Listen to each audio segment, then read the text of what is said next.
Good morning. Hello, everyone. Today we are going to start again with common condition of neonates, and what what we are going to discuss is like different conditions. For example, whenever the neonates, like whenever a newborn baby is there, they can have multiple conditions like breathing abnormalities, bleeding abnormalities, or cyanosis or hypoglycemia or some hemorrhage. Jaundice can be there, as well as intestinal problems can be there. Okay, so simply there could be a lot of things, infections, congenital abnormalities, and all this stuff. So I will try to wind up all these things in the next one or two lectures. Okay, the common conditions of the neonates. And of course, like in that one, the jaundice is a very important topic. So, whenever what you can say a newborn baby is born, okay, uh, neonate. So, what we can do to stabilize, you can say stabilizing preterm, for example, or sick infant. Okay, so simply preterms, they need more care, they need more attention, they need more intervention simply. So what are the things which can be done? So of course, like whenever we are dealing with any kind of emergency, of course we go through the same thing, which is ABC: airways, breathing, and circulation. Okay, of course, like this is the same thing. So, for example, if any baby is presenting with respiratory distress, like tachypnea can be there, or the chest wall is not moving good, there is nasal flaring, there is grunting sounds, there is cyanosis, there is apnea, for example. So, of course, we have to start this thing. What are the managements we can do in this one? Of course, like about airway, breathing, and circulation, you can clear their airways, you can provide them with oxygen, you can provide them with high flow humidified oxygen, you can provide them with CPAP or continuous positive airway pressure ventilation, or we can put them on mechanical ventilation. So of course, like once this thing is done, we need to monitor them. Okay, so what are the things to monitor in the babies? Of course, like their oxygen saturation is very important, as well as their heart rate, their temperature, their respiratory rate, their blood pressure, their blood glucose level,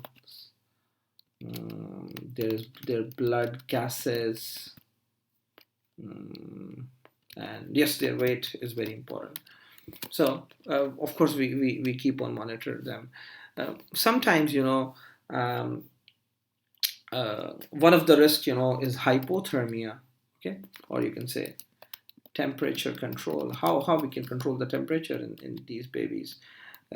Like the babies, like um, uh, at the time of birth, they especially when the babies are extremely preterm. Okay, so they put them in a plastic bag just to keep them warm. And we must avoid hypothermia in them. So sometimes we put them under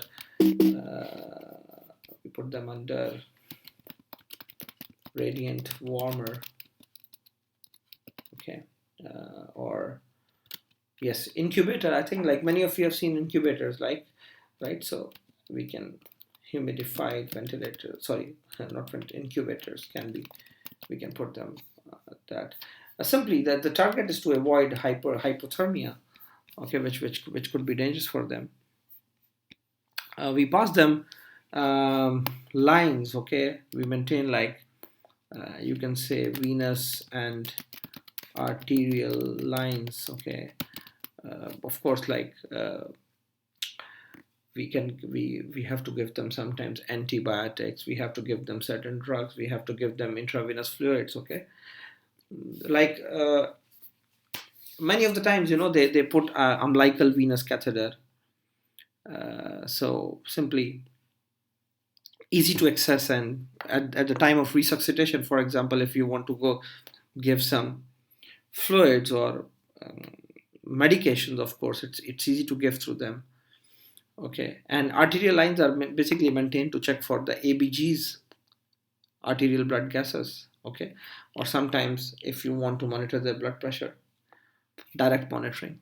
So they can put umbilical artery catheter, UAC. Sometimes peripheral cannulas are put. Okay, so sometimes CVP line can be put as well for parenteral nutrition in very, very, very sick babies, of course. Okay, so this thing can be done. Of course, we go for investigations. We check their chest and abdominal X-rays. Okay, and just to check, like if especially when they have some respiratory disorder, this thing can be given. Sometimes we can intubate them as well. So we can do their imagings. We can take their investigations or labs, like CBC can be taken, as well as blood urea nitrogen can be taken, as well as LFTs can be done. And sometimes if the baby have sepsis, so blood culture and sensitivity can be done, just to check like what kind of organism is there. CSF analysis can be done. Lumbar puncture can be done for these patients. Okay, if there is infection, so you can do CRP as well as ESR. Okay, or bleeding or clotting profile or coagulation profile can be done. Okay, simply to check what you can say. Like, of course, there is a lot of labs as well. I cannot talk about all here, but generally, I'm talking about how to take care of the sick babies. And many of the centers, they give prophylactic antibiotics just to avoid any infections. So all these procedures, some of them, they are painful, like lumbar puncture or like passing catheters. They are painful, of course, and while doing their procedures, there is a huge, you can say, effect on the oxygenation as well as the respiratory, like the blood pressure and the pulse. Okay, so the aim is to, you can say, handle minimal handling. Okay, avoid too much handling, of course. So the aim is always to handle them carefully. Minimal handling should be there. And if needed, of course, we must provide them with analgesia. Okay, so and of course, like it's very hard for the parents, especially when they see that their child, they are like too much, you can say, like they are taking too much bloods or investigations. Of course, it's not easy for them, you can say, to bear all this thing. But like things can be explained to the parents, why we are doing this thing and why we are taking this investigations, just to like explain the things and tell them, what's the reason of these investigations, and avoid any, for sure, what you can say, any extra type of investigations. Okay, so here, like, I'm just giving you an overview what can be the possible problems, okay, especially in a newborn babies. Okay, by the way, I can make it a little bigger. So see, respiratory comes on the number first one. So respiratory distress syndrome can occur, okay, especially in the preterm babies. Why? Because they don't have surfactant at that time, and it starts like within 4 hours of the birth, okay. And I told you before, like corticosteroids can be given before the birth, 2 injections at least, 12 hours apart, so that it helps in like the maturation or the surfactant thing. So we will discuss this thing in detail. Pneumothorax can be there, or apnea and bradycardia can be there with desaturations, like the oxygen level is going down. Bronchopulmonary dysplasia. We are going to discuss all these things in detail, of course. Regarding circulation, hypotension can be there, and patent ductus arteriosus can be there. Nutrition, feeding intolerance can be there. Okay. In gastrointestinal problems, and necrotizing enterocolitis, 6% of the times. And of course, like I'm going to discuss all these things. These things, like it's the overview of what's coming in the next lectures. Hypoglycemia, electrolyte disturbances, osteopenia of prematurity, not so common. Hearing problems, okay, and of course, like before discharging the baby, from the hospital, they do conduct a hearing test. Jaundice, very important. Anemia can occur. Retinopathy of prematurity can occur. Hypothermia can occur. I was talking about this thing right now. Infections can occur. Hemorrhage, intracranial or intraventricular hemorrhage can occur. Very important. 25% of the chances you can see over here. So all these things can occur, and you can see over here what we can. Following discharge, specialist community nursing support helpful if available. Increased risk of respiratory infection and wheezing, especially from bronchiolitis caused by respiratory syncytial virus, RSV virus, and pertussis, may need intensive care. Consider prophylaxis against RSV infection, and increased rehospitalization causes are respiratory disorders as well as inguinal hernia. Monitor growth, development for learning disorders, coordination, cerebral palsy, behavior, attention, vision, hearing, and increased risk of impairment. Okay, so all these things are of course monitored. I'll be leaving this photograph in the slide, of course, uh, for, you can say, the future use, right? So now what's next is um, let me just, okay, apnea, as I told you, respiratory causes. What is apnea by definition, guys? It's simply called as periodic breathing, okay. uh, it's like, what is periodic breathing? Let me explain you. Periodic breathing is basically the normal respiratory pattern which is seen in the newborns, okay. It's a normal respiratory pattern which is seen in the newborns. And what are these? What is this? Is basically there is rapid respiration with alternate pauses, and the pauses last around 5 to 10 seconds. Okay, so this is the normal respiratory pattern in the newborns.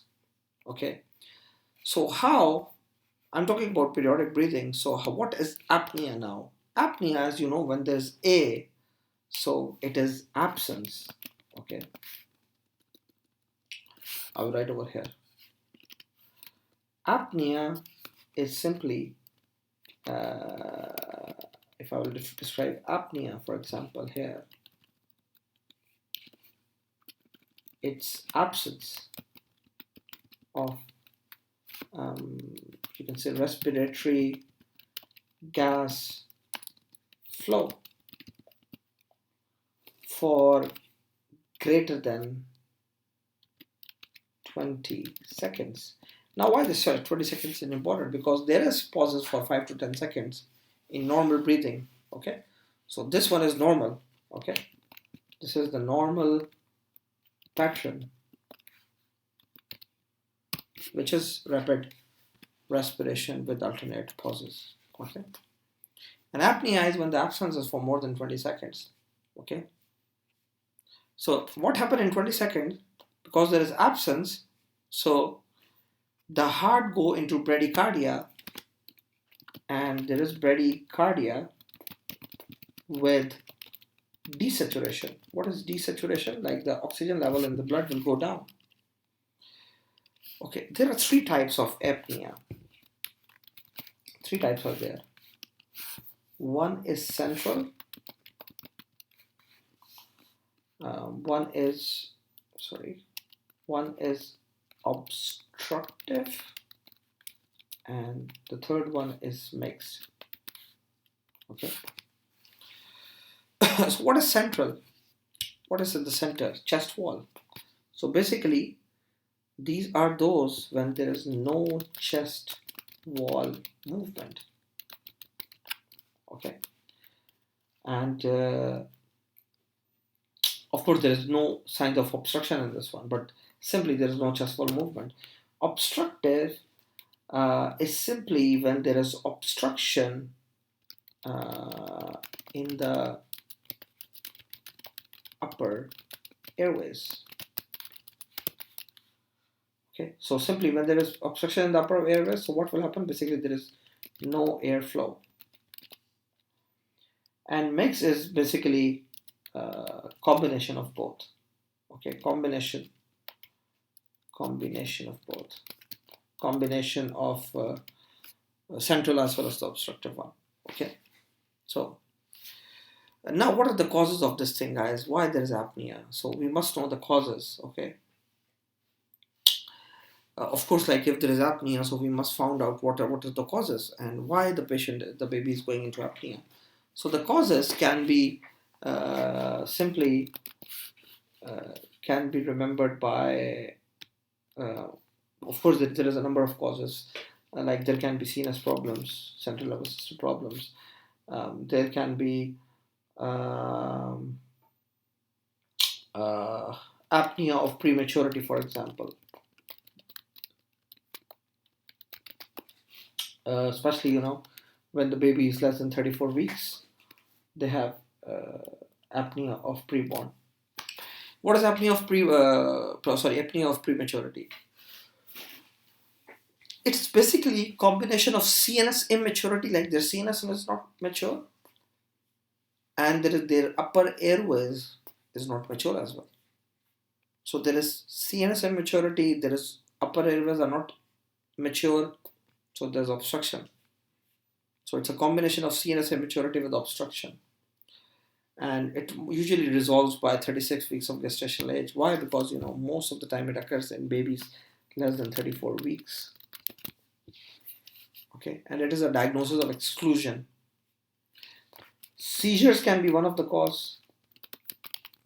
Intracranial hemorrhage can be one of the cause. Infections can be one of the cause. Torch infections, for example. Okay, meningitis, encephalitis. Gastroesophageal reflux disease can be one of the cause, or aspiration during feeding. If something goes into the airways, of course, it could be one of the reasons. Hypoglycemia as well as very easy to remember, hypoglycemia, hyponatremia, okay, and remember hypocalcemia, calcemia. All these things can do. Of course, these are all metabolic causes. If you want to remember more, hypothermia can be one of the cause, as well as you can say hypovolemia. Okay, hypovolemia.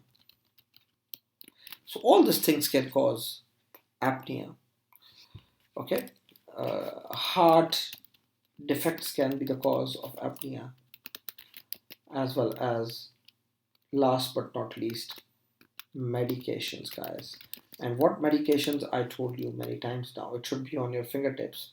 Opioids like morphine. Okay, it's a respiratory center depressor. So it depresses the respiratory center, and that's why they can go into this thing, apnea. So what we have to do in these babies, whenever, of course, uh, whenever any baby have this apnea, so I already talk about, what we have to do to stabilize the baby. We try to find out all these causes, history, investigations, and all this stuff, right? So you will try to search out the causes. Okay, once you find the cause, of course you have to deal the patient in the same way which I explained in the start. You can give the patient oxygen. Okay, you can give them ventilatory support. Ventilatory support can be given to these babies. Of course, the aim is to what you can say, maintain the normal gases, oxygen level. If the baby is a newborn, like born just now, so tactile stimulus, stroke the back or flick the feet, if whatever is found, of course, like treat the underlying cause. Okay, that's very important in this regard. And um, there is something called as CNS stimulants. Okay, of course, like our breathing center or respiratory center is in the brain, so we can stimulate the CNS so that it can give some ventilatory drive to the patients, to the babies. Okay, so methyl xanthines, and if you don't know what is methyl xanthines, guys, it is present in caffeine. Okay, so we can give them this caffeine or methylxanthine. Of course, they are the CNS stimulant. Okay, so basically they stimulate the CNS and the diaphragm. So basically they are good for, especially for the apnea of prematurity. Okay, so very few patients, if it is opioids or morphine, we can give antidote of that. So simply, guys, like I'm not going in too much detail because I told you, like, all the babies, we have to look for the causes, we pass the lines, we do the labs and all the stuff. So this is apnea in general. I talk about bleeding disorders. Okay, bleeding disorders. I told you that we give them vitamin K. Okay, so when the new baby is born or a neonate is there, there could be many bleeding problems. Okay, and how we catch that? For example, when the babies are born, they uh, cut the umbilical vessels. So, for example, some baby in which, like, there is excessive bleeding, you can say, bleeding from the umbilical stump. Okay, so what happens, like the bleeding is not stopping from the umbilical stump, of course, like showing like there is some bleeding abnormality. Okay, for example, you pass a catheter. Okay, catheter, or sorry, the spelling catheter. Okay, or for example, um, any IV line. For example, you pass a IV line. Okay, or for example, heel prick test, and you found that bleeding is not stopping from that area simply. Okay, uh, you found a baby with a very big cephalohematoma. I explained you this thing a bit previously. Okay, like uh, during the birth, it is a collection of the blood inside, like down there, like between the skin and the skull bone simply. Okay, so simply, guys, like in many of the cultures, or societies, they go for circumcision. Like some do it for cultural reasons, some do it religiously, and some do it like just to because there is some like it's not proved by the way, but some believe like that is what you can say more hygienic, so they go for circumcision. For example, the baby is undergoing circumcision, and what you are finding is like after circumcision, there is more and more bleeding from that wound simply, okay, or bleeding is still coming from the puncture site where you puncture the baby to give some IV or you pass a catheter, okay. So uh, if you're good in bleeding disorders, guys, like if you have done that, I think this topic will be very easy for you because what is the information we need? Platelets are the one which basically in the start they form a platelet plug, and then there is coagulation factors which start the cascade of coagulation, and liver and kidney. Liver is the one which form the proteins, and kidney is the one which sustain the proteins. Okay, and then there is many congenital abnormalities in which like some clotting factors are absent, like hemophilia or like von Willebrand disease. Okay, and there are some problems for like in which, for example, the platelets are not there or they are abnormally destroyed, like thrombocytopenias.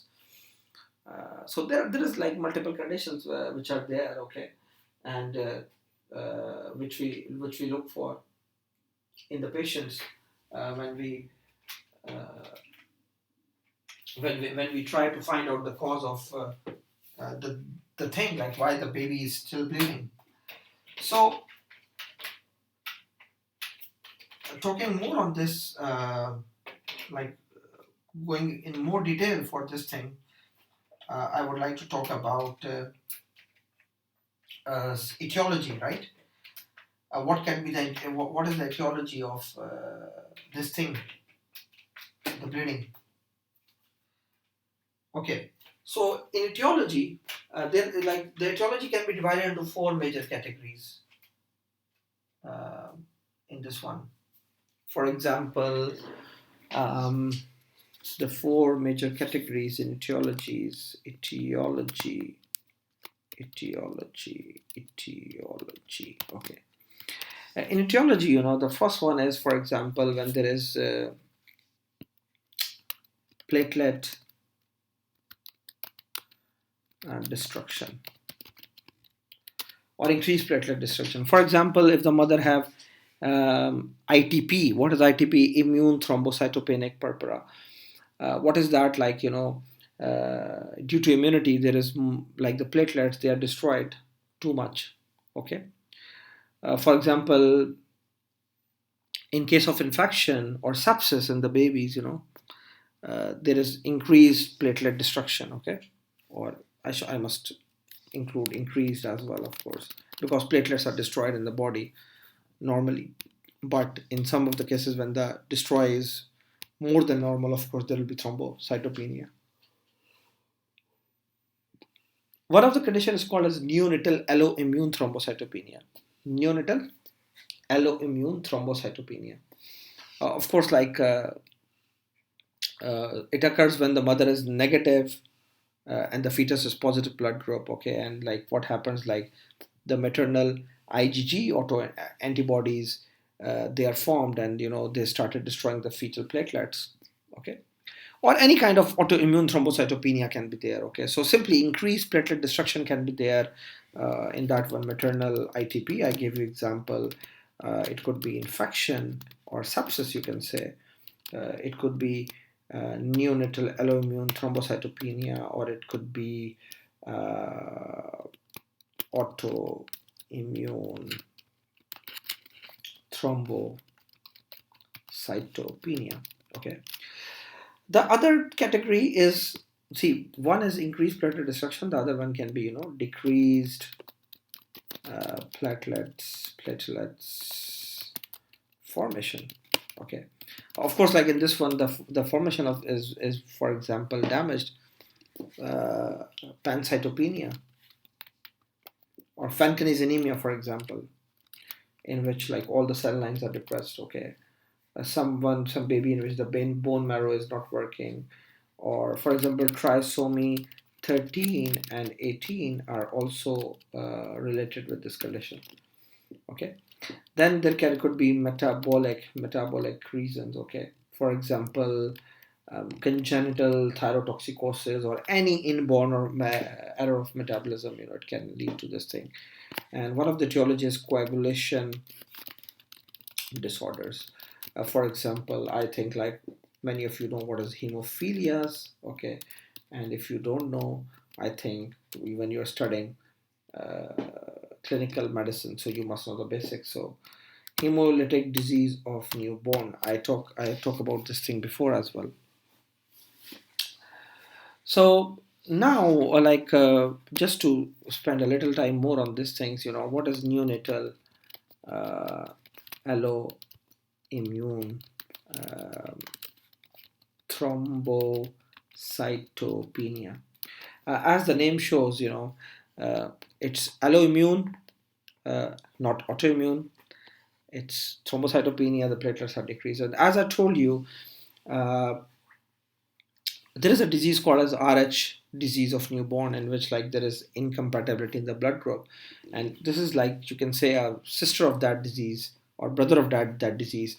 Like the mother is negative, okay, and the fetus is positive, and what happens is there is formation of you can say antibodies, okay, which basically start attacking the fetus what you can say platelets, okay, and simply these human platelet antigens, the antibodies against the human platelet antigens, they are going to destroy the platelets, of course, okay, and the babies will present with thrombocytopenia, and they can bleed more, okay. So what is the thing? Mother is positive, fetus is negative. Okay, mother is positive. Mother is negative. I would rather write it. Mother is negative for human platelet antigen. Okay, and fetus is positive for human platelet antigen. So what happens? Like the maternal, what you can say, body will start making immunoglobulin G antibodies against HPA antigen or human platelet antigen. Okay, so on fetal platelets. Okay, and of course, like what will happen? What will happen? Like the platelets will be destroyed. Okay, the fetal platelets will be destroyed. So now, whenever there is less platelets in the body, what happens? Like, you remember, guys, platelets give superficial bleeds, and coagulation factors defect give deep bleeds. So remember, whenever there is any platelet problem, the patients present with petechias, purpuras, and ecchymosis. Okay, if you can see, petechias, okay, these are small dots of reddish colored spots on the skin which shows bleeding, and purpura is basically a big patch of that bleeding, and ecchymosis. Okay, so we present like the patients, they present in this way, and there will be superficial bleeds like epistaxis will be there in females, menorrhagia will be there. Okay, but guys, remember, in babies, one thing which is we get fear of, like whenever there is some bleeding abnormality, we are always afraid of intracranial bleeds. Okay, so of course, like we must avoid that. Okay, because of course this one have bad consequences. Okay, so how they diagnose? Simply they do maternal and paternal platelet typing. Okay, and they can found, you can say, like simply our task is to identify platelets allo antibodies in the blood. Okay, of course, like so that the fetus platelets should not be destroyed. So these are the clinical features. Okay, clinical features, and this one is the investigations. Okay, and how to treat. What is the treatment of this condition? Very short topic. Like prenatally, if we can diagnose this thing, like by checking like what is the status of the mother, the blood group typing of the mother and the father, so we can know that what the baby will be having. Okay, so we can give IV immunoglobulins, to the mother, starting from second trimester. Okay, so simply when the mothers are taking this one, or we can also give them, for example, steroids. Okay, not always given, but we can give.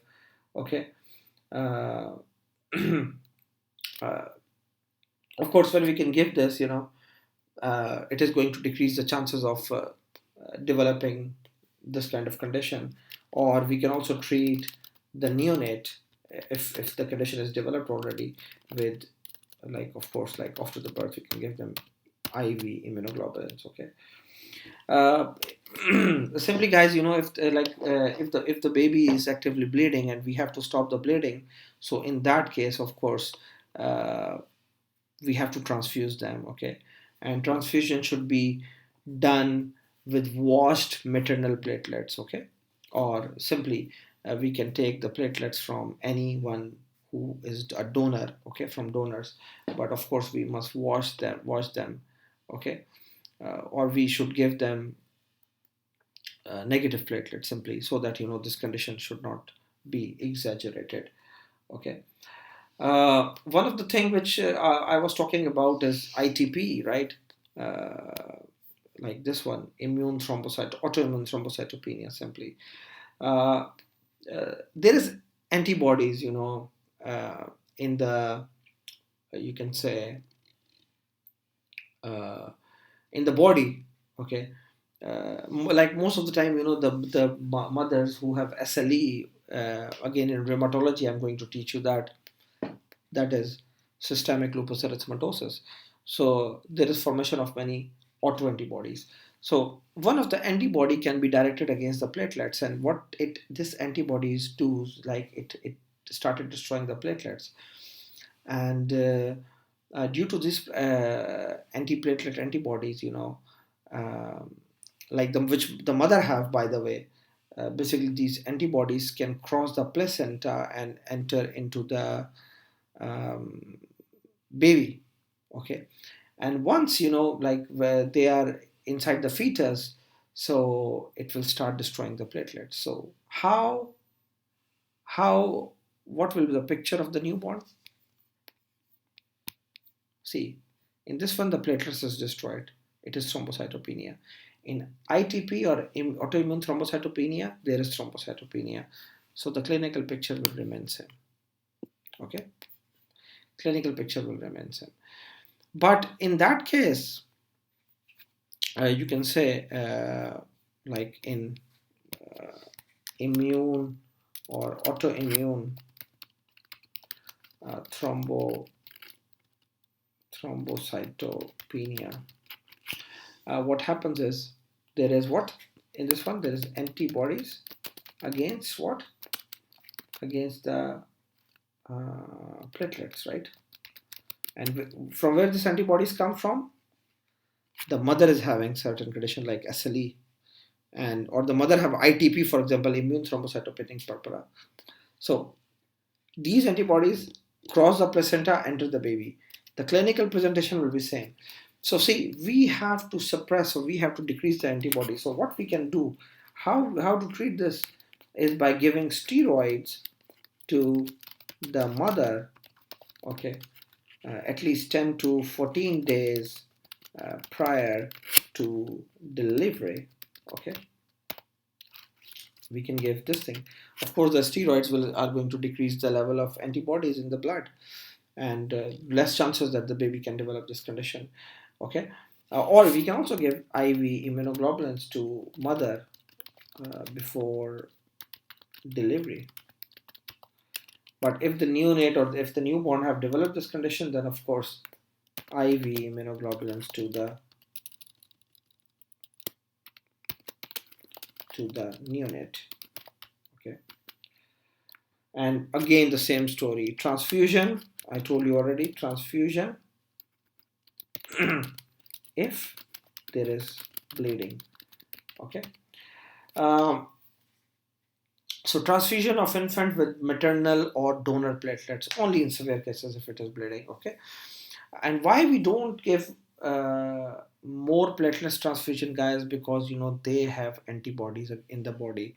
So whatever you will do, if you will transfuse them with more and more and more platelets to increase their platelet count, simply the antibodies will keep on destroying more and more and more platelets. So the condition is not going to improve by giving, you can say, more and more platelets transfusion. Guys, hemorrhagic uh, disease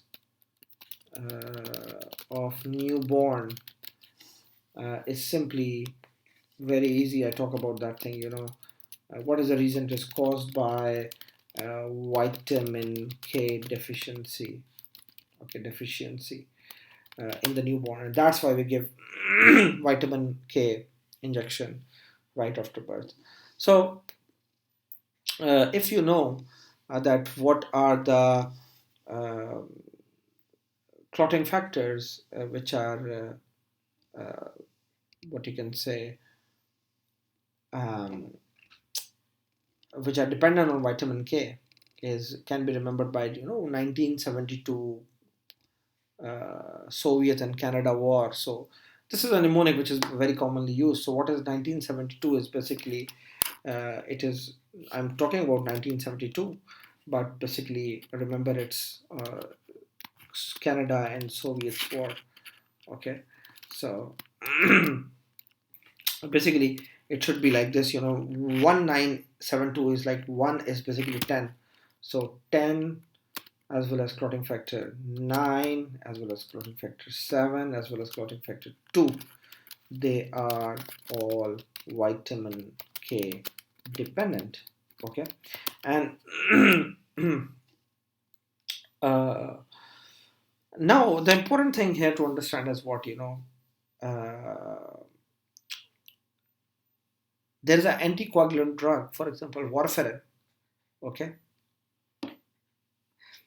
which we give to the patients, for example, who have increased chances of forming clots. We put them on anticoagulants.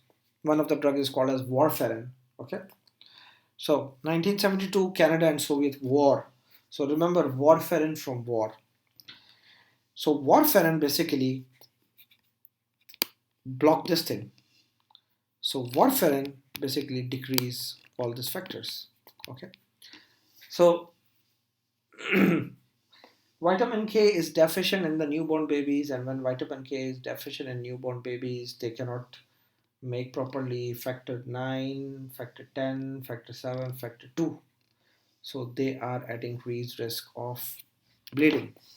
And that's the reason when we do investigate, okay, if you're good in clotting profile, okay, I will talk about clotting profile in the coming lectures, okay. Uh, uh, Sorry, not in this one, rather. You can see one of my lecture after, I think, 2 or 3 weeks. I will upload in medicine section, in hematology section of internal medicine, about the clotting cascade. You can learn from there. So what we found is like both the PT and PTT. Okay, PT is INR, international normalization. Plus prothrombin time, simply, they will be abnormal. Okay, Both of them, they are abnormal, because why? All these factors are different. Okay. So simply, the babies, they are at risk of vitamin K deficiency. Okay, because vitamin K is poorly transferred through the placenta. Okay, now especially in the mothers, who are, for example, who are epileptic or who have seizures, and what they do is like they put the mothers on anti-epileptic drugs. Okay, so their babies have increased chances of developing vitamin K deficiency. Okay, so this thing is important, and all the infants, the one who are completely taking breast milk, and that's why uh, vitamin K is not enough in the breast milk, so they can be vitamin K deficient. Okay, so etiology, you can simply remember like any mother who is taking anti-epileptic drug, or any baby who is completely breastfed, both of them, they can develop vitamin K deficiency. So again, vitamin D deficiency, guys. Now, I will explain you what I was talking about. Platelets is there is superficial bleeds, but remember, whenever there is platelets, clotting factor deficiency, there can be deep bleeds. Okay, in case of clotting factor deficiencies. Okay, this is a very important point. Like, platelet deficiencies can present with petechias, purpuras, and ecchymosis, epistaxis, menorrhagia. Um, Clotting factor abnormalities present with more deep bleedings like hematomas and hemarthrosis, like bleeding in the muscles, bleeding inside the brain, bleeding in the joints. Okay, and that's why, like, the people who have clotting abnormalities for a long period of time, you will found them due to repeated intra-articular bleedings. Maybe you will found that their joints are swollen. Okay, because of hemarthrosis. Okay, so how they present? They present with hematomas and hemarthrosis. Okay, bleeding in the joints. So guys, see, whenever anyone has bleeding abnormalities, they have increased chances of developing ICH. What is ICH? Is intracranial hemorrhage. And see now how the things are connected. If you know the causes of apnea, one of the causes is ICH. Hemorrhagic disease of newborn, or autoimmune thrombocytopenia, or neonatal alloimmune thrombocytopenia, all can cause what? Intracranial hemorrhage. So intracranial hemorrhage babies can present with what? Apnea. See, this is connected. Or seizures. Remember, whenever there is any problem in the CNS, it can lead to seizures. Okay. So they can present with ICH, they can present with internal bleeds like hematomas or hemarthrosis, or for example, hematuria, like the bleeding in their urine. They develop bruises, bruises on their bodies, and their bleeding time is prolonged. Okay, again, if they are going any surgery, any circumcision from their umbilicus, they can present with this thing. How we treat this, guys? Simply vitamin K injection. Okay, to all the newborns. Okay, this is how we prevent this condition. Okay, so that's all about hemorrhagic disease of newborn, and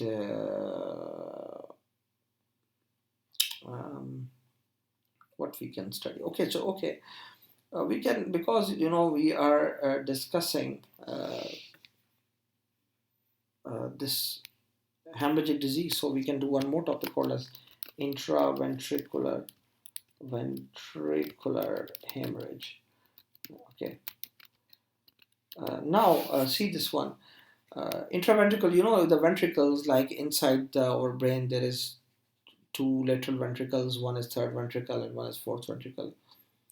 And what's important in the ventricles, you know, ventricles are the site where CSF is made. Okay, so simply it is hemorrhage, simply where in the periventricular subependymal germinal layer. Okay, so this is the layer, guys, which basically produce CSF.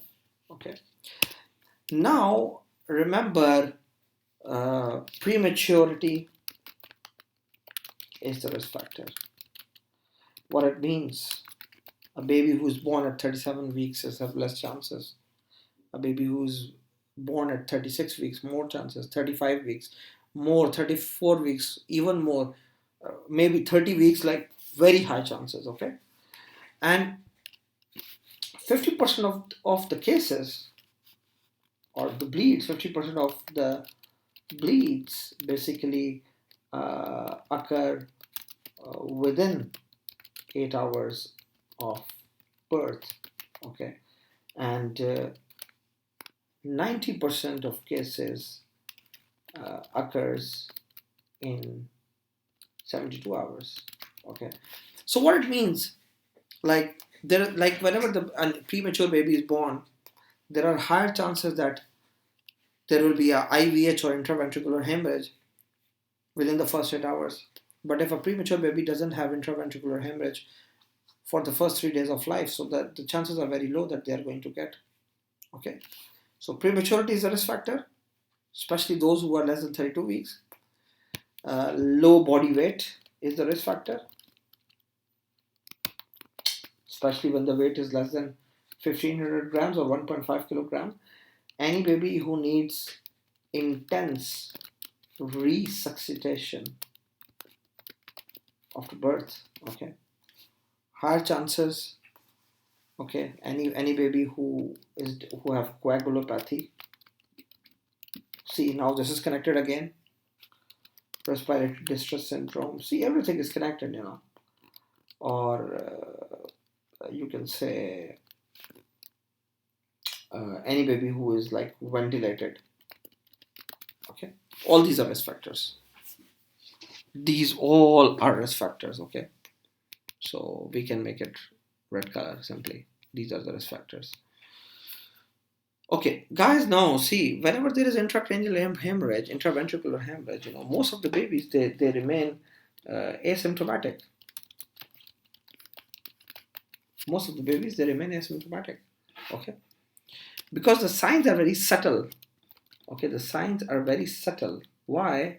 Because when you will read even infections, you would know that, you know, the babies, they are very unpredictable. They, like, when they have sepsis or infection, many of the times they have hypothermia, not hyperthermia like adults. Okay, so there could be apnea, there could be bradycardia, there could be tone abnormalities, there could be altered level of consciousness. Okay, consciousness. So all this thing. So for example, like, you know, if the baby is developing, for example, seizures or acidosis, and you found that the fontanelle is bulging, it shows, or there is hemodynamic instability. These are all red flags. What are red flags? Simply, it means the condition is dangerous. Okay, the condition is dangerous. The bulging. Okay, the condition is dangerous. So again, red. These are red flags. Okay, so basically, you know how this Intraventricular hemorrhage is graded. It is graded according to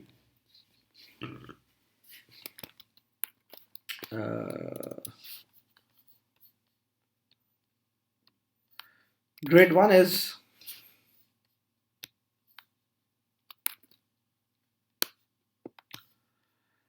grade 1 is simply when the bleeding is just in germinal layer.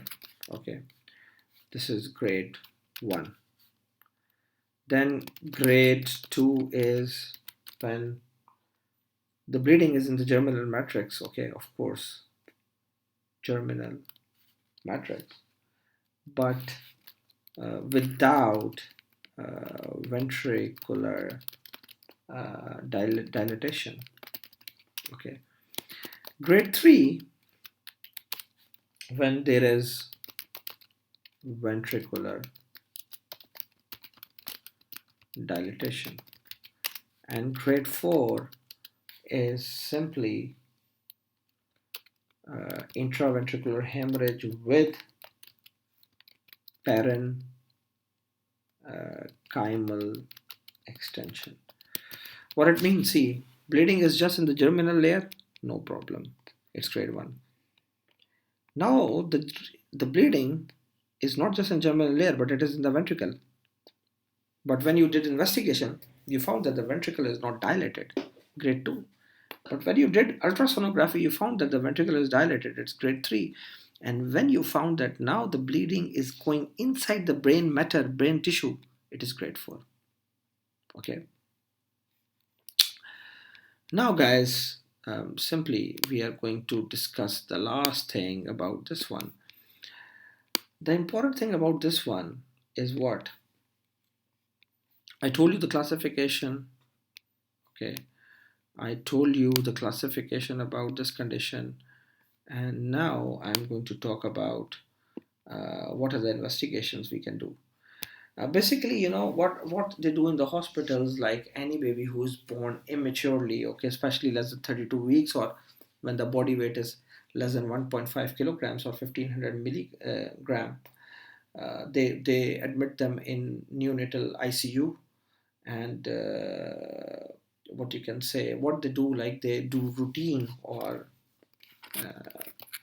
repeated ultrasonography of the skull. Okay,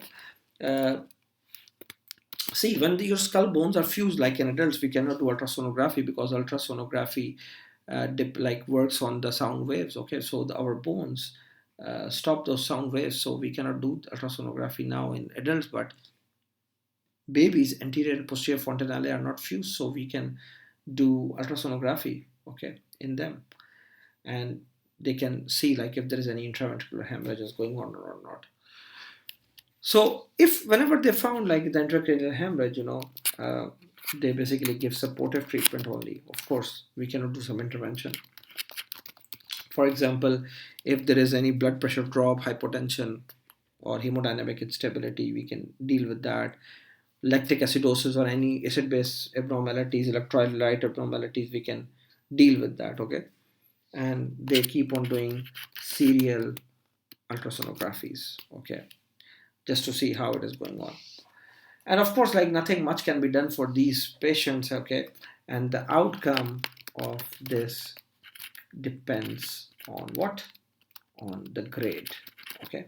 Grade 1, very good outcome. Grade 2, some loss. Grade 3, more. At grade 4, of course, too much. For example, like the short-term complications of this condition can be mortality, like the patients can die, or hydrocephalus, like, you know, like increase in the head size, okay, things like this. But long-term effects are the dangerous one. For example, some baby in which like there is grade 3 or grade 4 type of intraventricular hemorrhage, you know, they like in later life, you know, they have many cognitive problems, visual problems, hearing problems, maybe cerebral palsy. They don't develop their milestones on time. They are mentally weak. Okay, so grade 1 and grade 2 have good prognosis. Grade 3 and grade 4, they have bad prognosis. Why? Because they develop a lot of post hemorrhage complications, especially hydrocephalus. Sometimes they need shunt. Hydrocephalus, they put a shunt from the CSF and they put the tube inside the abdomen to drain the extra CSF. It is called as ventriculoperitoneal shunt. So that's all for today, guys. Okay, and in the next lecture, of course, we will keep on discussing the things which occur in the neonates. Thank you so much.